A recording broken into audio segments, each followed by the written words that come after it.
Welcome back, friends, to the second part of the Elder Scrolls race tier list. As the first video did exponentially better than any of my other content, and was well received by almost everyone, I will not deny the preferences of my esteemed audience. Since Racism was so good, we are going to make Racism 2 and cover some of the prolific but non-playable races that appear within the Elder Scrolls universe, with some of you perhaps finding the definition of race to be a bit stretched this time around. You may also have noticed that I made adjustments to the existing tier list, as in the context of today's ranking, some of the positions wouldn't make sense. Therefore, I have moved the Nords, Bosmer, and even Orcs up one tier. Finally, to restate the criteria for the ranking, those judged will be allocated their position based on their attributes and specialties, as well as historical accomplishments. With all that being said, let's get right into it.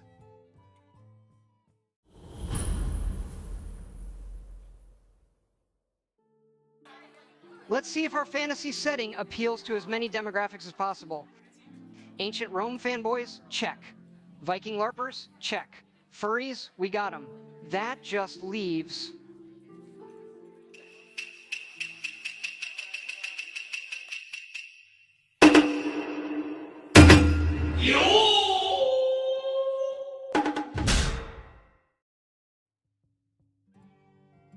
The Akaviri as a race were created as an excuse to cosplay as a samurai in the Elder Scrolls. They are natives of a continent to the east of Tamriel, the ancient and mysterious land of Akavir, the Asian counterpart to Tamriel, which is inspired by mostly Western cultures. Despite having a massive impact and influence on the history, politics, and culture of Tamriel, precious little is known about the Akaviri, and they remain one of the biggest mysteries in the Elder Scrolls universe. Much like Tamriel, the eastern continent is divided between various races that inhabit it. In addition to the native Akavir dragons, which may or may not be extinct, there are four major powers that are prominent on the continent. The snow demons known as the Kamal, the tiger-like Kapotun, the monkey folk of Tangmo, and finally the serpentine Seishi, the race we know the most about, and who are the most often associated with the term Akaviri. It is of these Seishi that we will speak of for the purpose of the tier list. So little is known about the Seishi that even the specifics of their physiology are shrouded in ambiguity. They are described as anything from a black-haired human race to snake-like beast folk, and everything in between. Some theories suggest that men did live on Akavir, but were eaten, either literally devoured or metaphorically absorbed through enslavement by the snake race. Further confusion is then added by the possibility that the Seishi may actually be a race of vampiric shapeshifters, changing between snake and human forms. In any case, all recorded encounters with these Akaviri describe them as at least humanoid, with some being indistinguishable from Tamrielic humans. The first available historical records of the Seishi depict them as either exterminating or enslaving the dragons of their homeland in the First Era, an early and clear indication of the power and ambition of the Snake Men. In the later years of the same era, the Seishi would mount the first Akaviri invasion of Tamriel, an incredible feat of logistics and military skill, considering the technological limitations of the setting. Despite their invasion ultimately failing, the victorious Emperor Reachmen would be so impressed by the martial prowess of the Seishi that he would accept the surviving snake men into his retinue. In imperial service, the Akaviri would accomplish many impressive deeds, influencing both the Cyrodiilic military and culture, establishing the predecessor organization to the Blades, and also the famous Fighters Guild. The Imperials were all too happy to go full weeb, and Akaviri motifs can be seen in art, armor, and weaponry of the Empire to this very day. The Seishi would also marry into Cyrodiilic noble families, and many lineages trace their ancestry back to the mysterious Snake Men. Perhaps the peak of Seishi influence on Tamriel was a period of several centuries in the Second Era, when Akaviri potentates fully ruled the Second Empire after the collapse of the Reachmen dynasty. After the fall of the Akaviri potentate, the remaining Seishi fled and dispersed throughout Tamriel, fading into myth. The last known interaction between Tamriel and Akavir was the failed invasion by Emperor Uriel V into the land of the Snake Men, which ended in utter disaster and the death of the emperor. Despite our very limited knowledge of the Seishi, given what we do know, they clearly belong in the S tier. From defeating demigod-like dragons to almost successfully conquering Tamriel and eventually leaving a legacy that would last millennia, the races of both man and mer should be thanking the Nine Divines on a daily basis that a vast ocean separates them from the Seishi.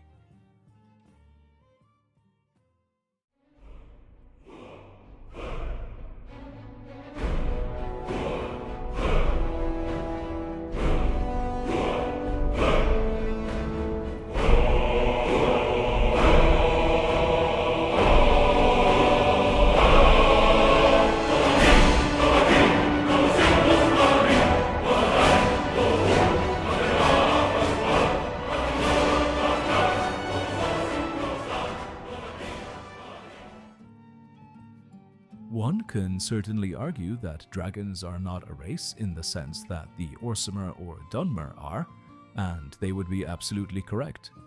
Dragons, or Dova in their own language, are the children of Akatosh, the dragon god of time, made in his image. They are said to be eternal and immortal, essentially being lesser Aedra to an extent. Despite this, however, they display all the attributes necessary for their ranking. They are a distinct group of sentient and highly intelligent beings with their own culture, language, and even alphabet, sharing the world of Mundus with the mortal races, and having their history deeply intertwined with them. Physiologically, the dragons are large, bipedal, and scaled reptilians, exceeding the average mortal many times over in size. They possess also large bat-like wings. However, mechanically speaking, these appendages are not naturally sufficient in neither size nor strength to carry the hefty body mass of a powerful dragon torso. Such indeed is the attunement of dragons to the currents of mana that their flight is magical in nature, the wings being used more for maneuverability purposes. Their magical affinity also permits them other similarly unexplainable acts, such as the ability to speak without possessing humanoid lips. In fact, the very language of the dragons is permeated with magic, each word holding incredible power. While a dragon may appear to be spitting fire, it is actually a form of speech, making a deadly battle between two dragons actually a verbal contest. The most talented and dedicated of mortals may even learn a similar power and channel the language of the dragons into a powerful thum or shout. It is in the dragon's very nature to seek the domination of others, and the demigod reptiles, along with their leader Alduin, were worshipped as gods by the ancient Proto-Nordic Atmorans in the early Merithic era. As the Atmorans colonized the northern parts of Tamriel, they began to chafe under the oppressive yoke of their dragonic overlords.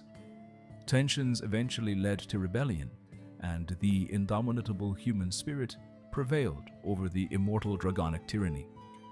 This event marked the general decline of the dragonic dominance, and most of the surviving dragons went into hiding across Tamriel, slowly fading into obscurity.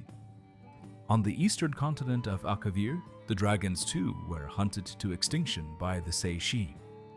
Despite the dragons being widely recognized as immortal, their physical forms can certainly be slain, and the immortality is attributed rather to the powerful link that exists between the physical remains and the lingering dragon soul. This phenomenon allows the dragons to resurrect from the dead, as they famously did in the Fourth Era, with the return of the first dragon Alduin, although ultimately they failed to dominate Mundus yet again.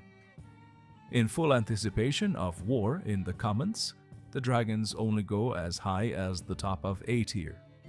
While the average dragon is surely one of, if not the most powerful individual being on Nirn, the lack of any drive other than violence and conquest, ironically, does not allow them to achieve superiority over the much more multifaceted mortal races that can evolve and adapt. Even then, with world conquest being the dragon's hyperfixation, all we have to do is pull up the scoreboard to check the stats and see that the Dovas are, at the very least, 0-3 against the supposedly inferior mortals, losing to the Nords, the Akaviri, and finally the last Dragonborn, who essentially soloed the remains of their entire civilization. With a World War win rate worse than Germany, A tier is where the lizards belong.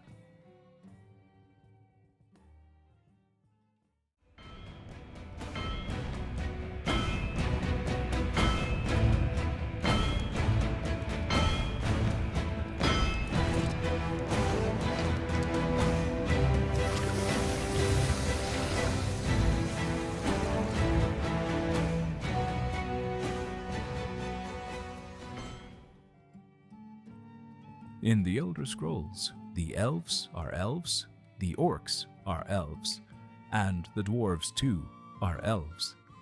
The Dwemer, much like all the other varieties of Mer, were an offshoot of the original Aldmer people, although the separation as a distinct culture happened so far in the past that no clear story of this event persists today.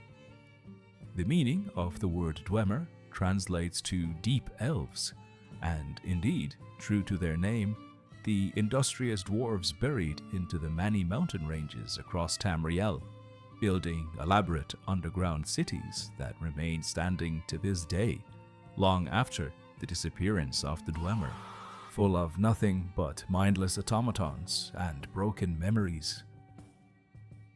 Despite being labeled as dwarves by the races of man, the Dwemer were of similar height to the other mortals of Tamriel, with the term dwarf stemming from the giants, referring to the mountain dwellers as little.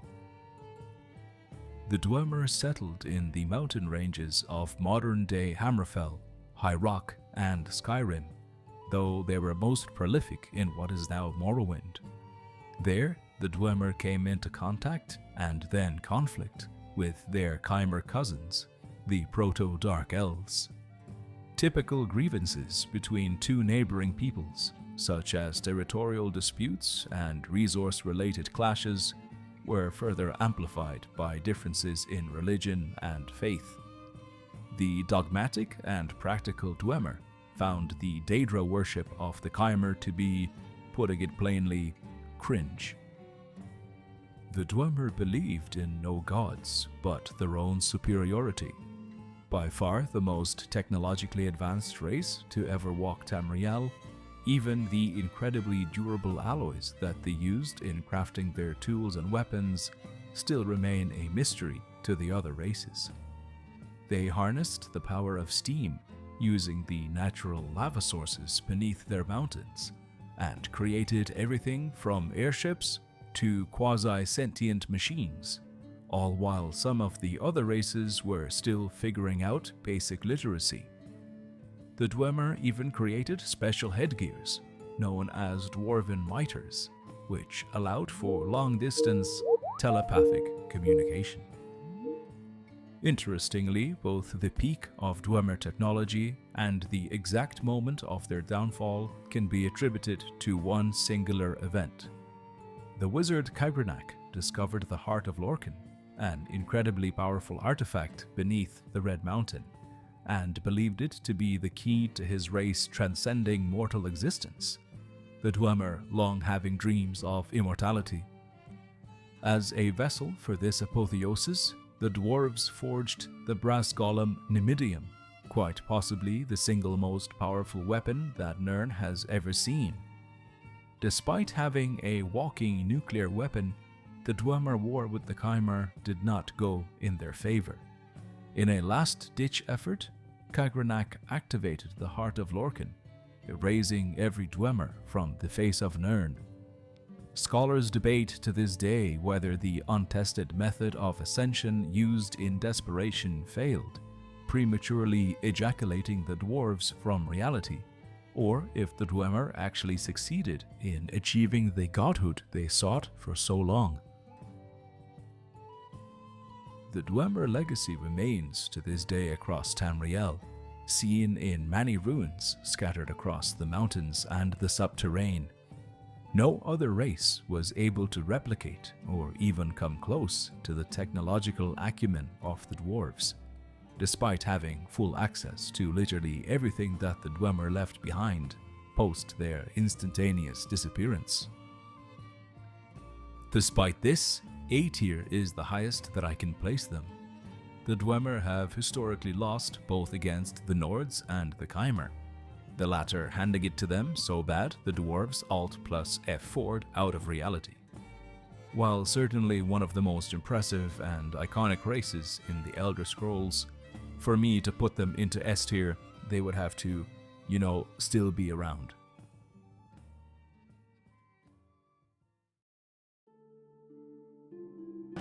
You can see though, right? I'm legally blind. I can see barely, but I cannot see. I'm legally blind. That's my story. I'm sticking to it. I'm innocent.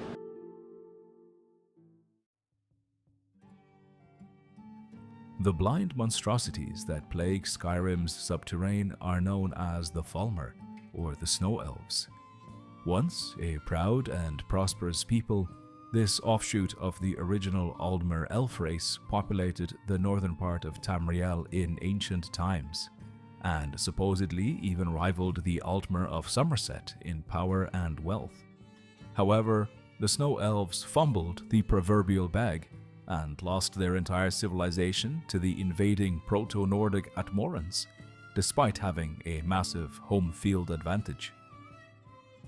Few accounts survive of the ancient Snow Elf Empire, and most of them are from a Nordic perspective at that. The ancient Falmer were in constant conflict with the invading Atmorans from the north, these tensions culminating in the razing of Sarthal, the first Nord city and also the first capital of Nordic civilization on Tamriel. The sole survivors of this disaster were the chieftain Isgrimur and his two sons, who would return from Atmora with the famous 500 companions and retaliate with utter genocide against the Snow Elves. In defense of the Falmer, it is worth noting that only 500 companions erasing an entire civilization is Nord fanfiction at best and ethno-nationalist propaganda at worst, and should not be taken at its word.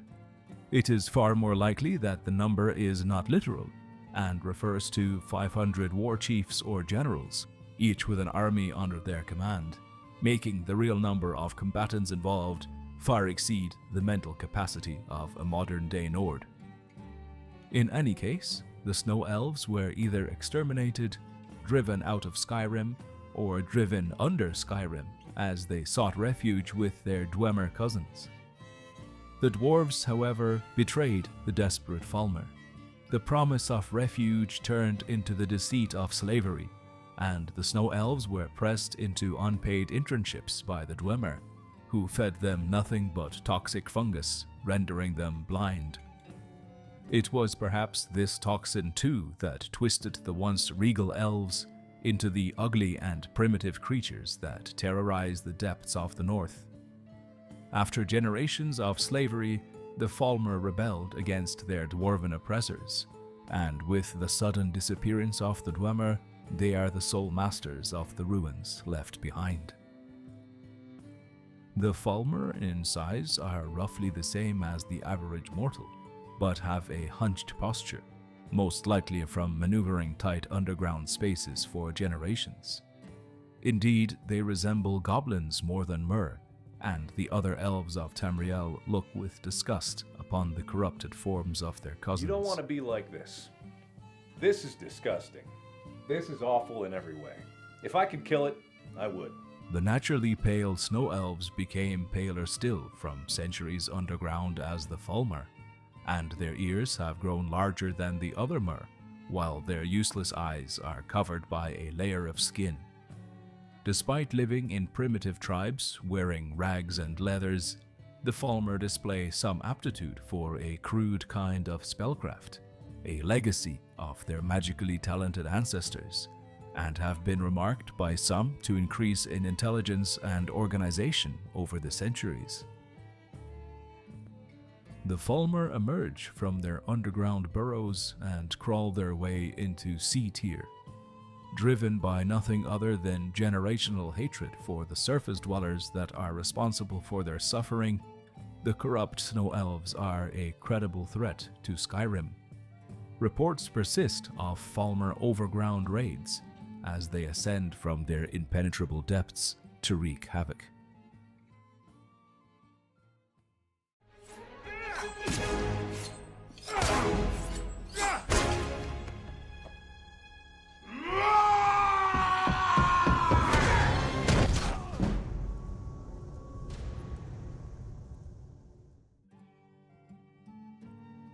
Much like the dragons, the giants are possibly not the first thing that comes to mind when considering the term race in the context of the Elder Scrolls, but they are indeed a group of sentient and somewhat intelligent beings with their own history, culture, and even language, despite it sounding like labored grunting to the uninitiated observer.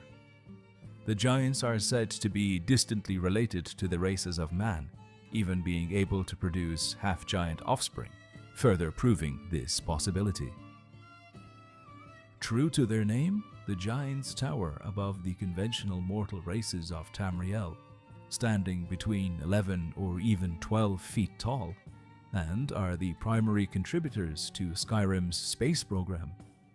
Some specimens exceed even those monstrous measurements, making the previously mentioned point of giant and human interbreeding equally terrifying and logistically confusing.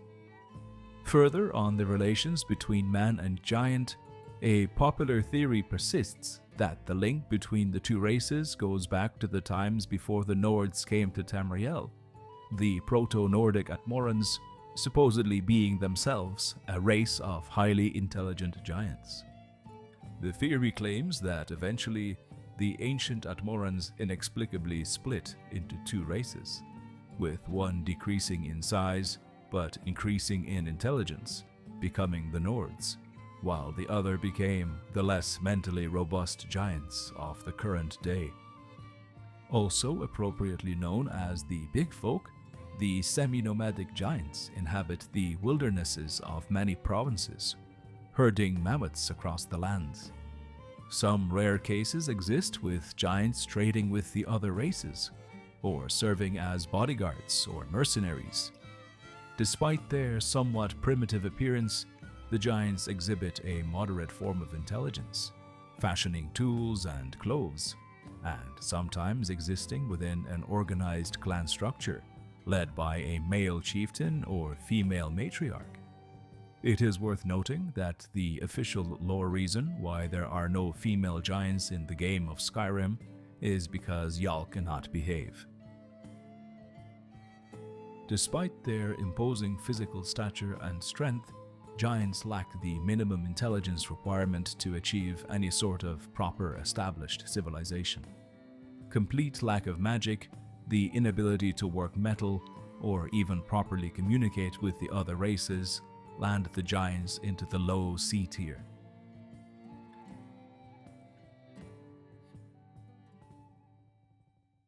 I don't want to see him kissing goblins, having political succubus with goblins.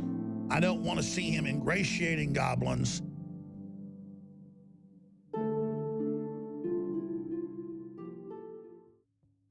Continuing the trend of sentient but quasi-intelligent beings, next on our list are the Goblins. These primitive humanoids can be found in the caves and sewers of both the continents of Tamriel and Akaviri. Many of the intelligent races regard them as little more than monsters, but the goblins have an established society and culture, and have been known to even coexist with the other races in relative peace.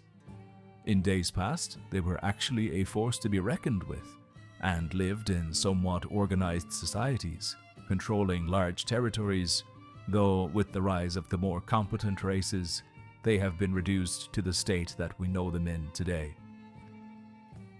The term goblin, while being a distinct group themselves, is also a reference to the goblin ken family, which includes ogres, reachlings, and sometimes orcs, which even I think is insulting and unfair to the Orsimer.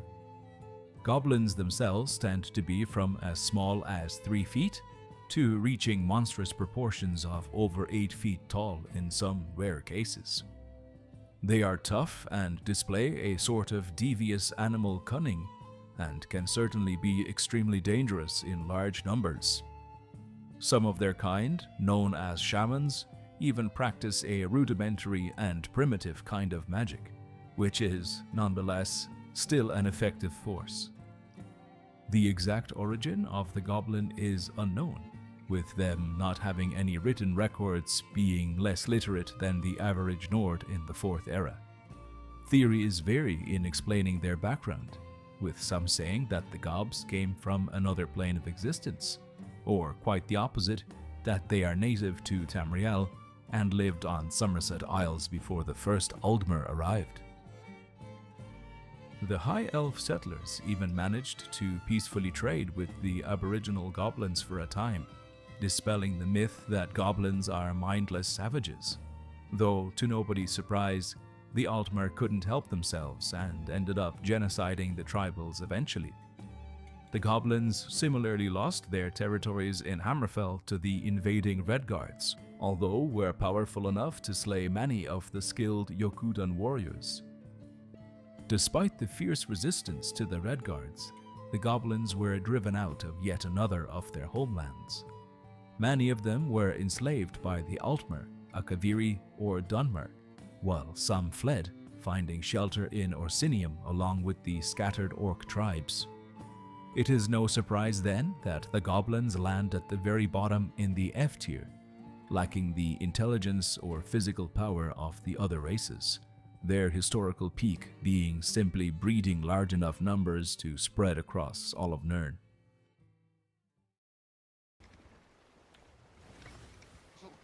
Captain! Yeah, yeah? No! Dude, we have so much shit to do! Holy fucking shit! Yo! Connor, get down there! Connor, go! To the far south of Tamriel lies the mysterious archipelago of Piandonia. Separated by forbidding mists from the rest of Nirn, the tropical islands are populated by the mysterious Maormer, the sea elves if you will, or even the fish elves if you must.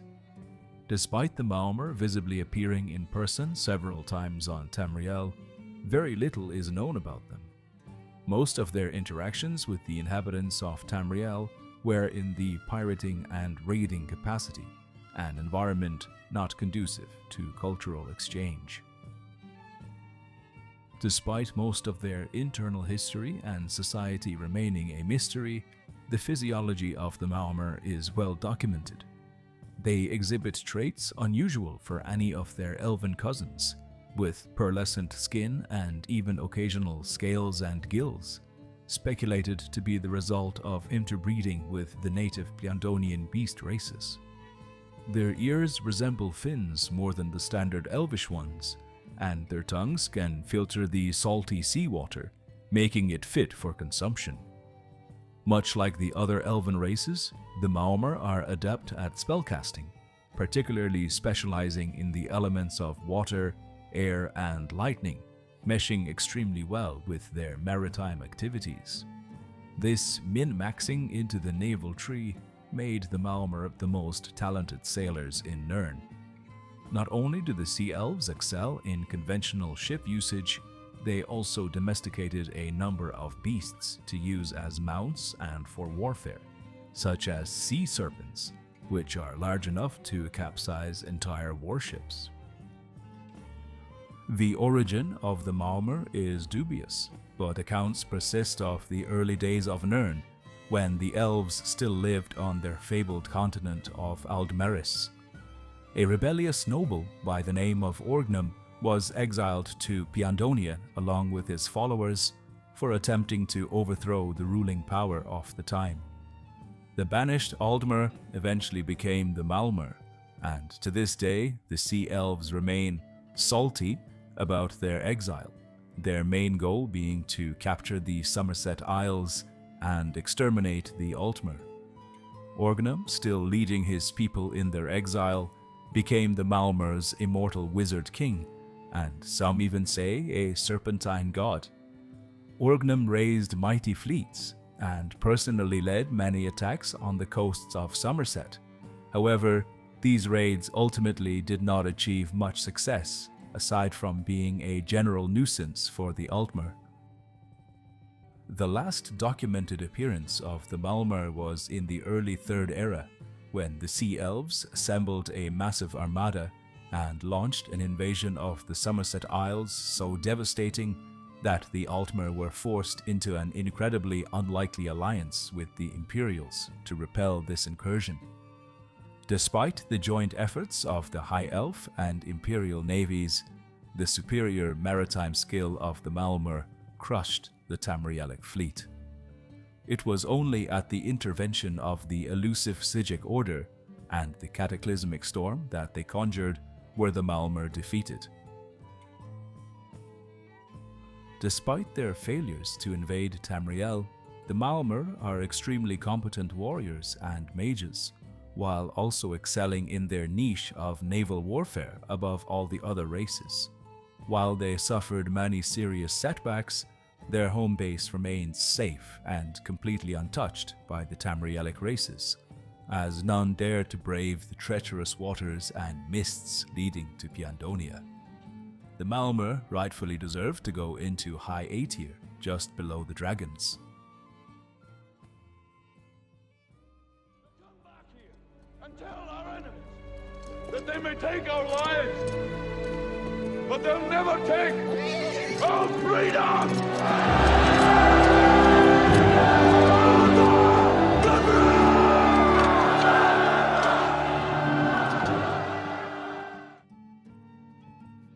What if Bretons were based? The clans collectively known as the Reachmen inhabit southwestern Skyrim, an area referred to as the Reach. The genetic makeup of the Reachmen is similar to that of the Bretons, having Altmer blood from the Direni that controlled the region in the early First Era.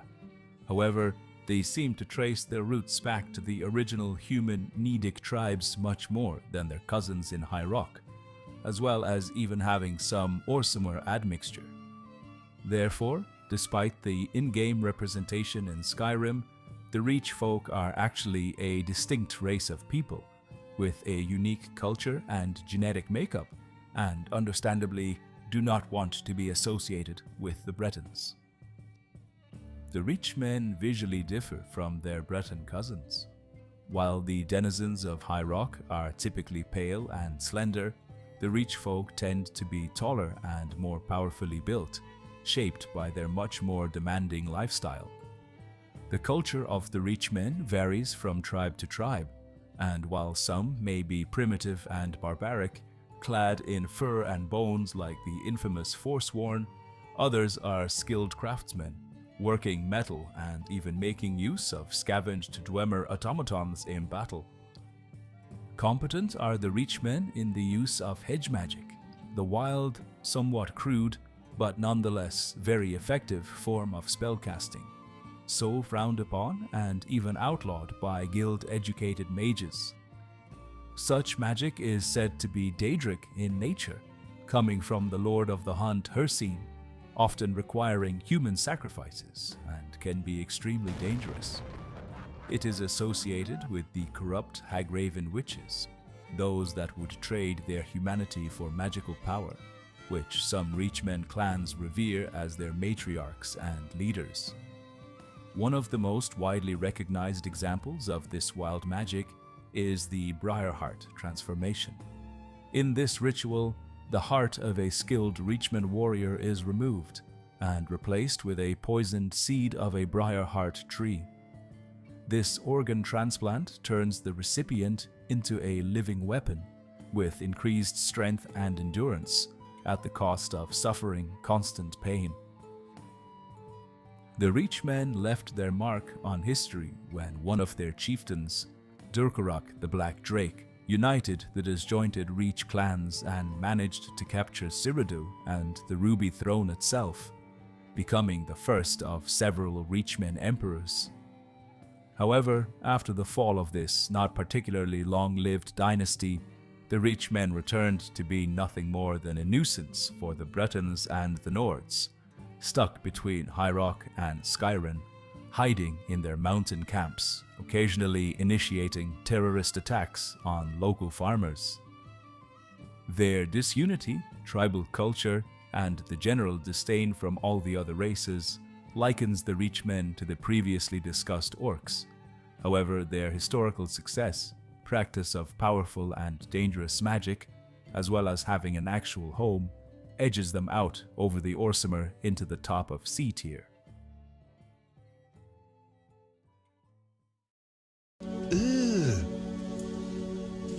Brother, what's that? What's that, brother? Finally, we come to the last species on our list, the repulsive Sload.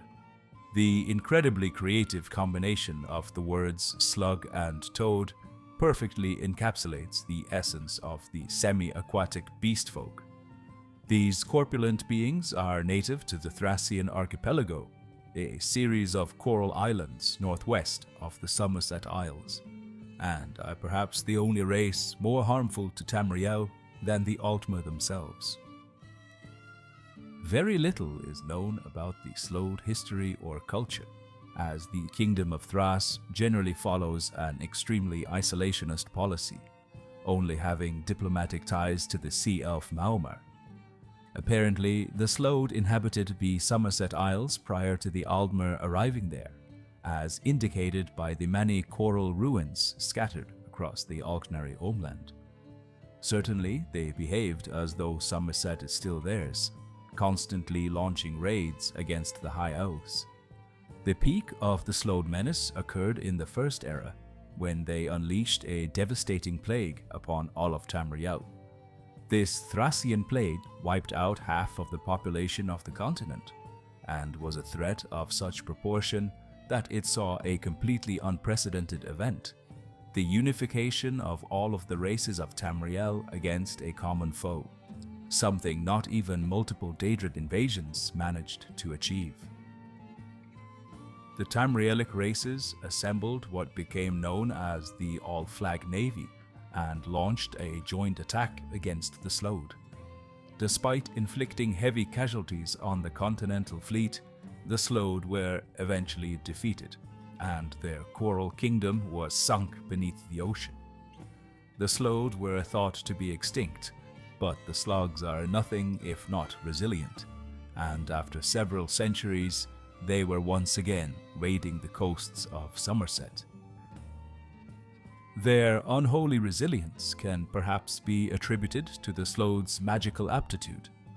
The highly intelligent slugs practice a culture of necromancy, the cursed art that they use to great effect in their wars. They make use also of various infernal machines, as well as possessing a functioning air force of various crafts, carried by gas bags. The Sloads themselves are massive in size, and spend most of their time wallowing in shallow lagoons. Apparently, it is said that the Sloads cannot reproduce and have mixed offspring with man or mer, which, on one hand, thank the Nine Divines, but on the other hand, how do they even know that? Despite their defeat at the hands of the All-Flag Navy and reduced activity in recent eras, the Sload deserve their A tier. Quite possibly the race with the highest kill count after using their biological weapon on Tamriel, It took the effort of every race from the continent to bring the slugs down, a testament to their power. And there you have it, my friends, the complete tier list of every relevant race on Nirn. Feel free to cyberbully me in the comments and let me know how wrong I am and goblins are actually S tier or something like that. If you think I missed any race, comment down below and give them a ranking based on the list. Do leave a like if you enjoyed the video, and maybe even subscribe, as it really helps the channel. As always, my friends, more videos are on the way, and until we meet again.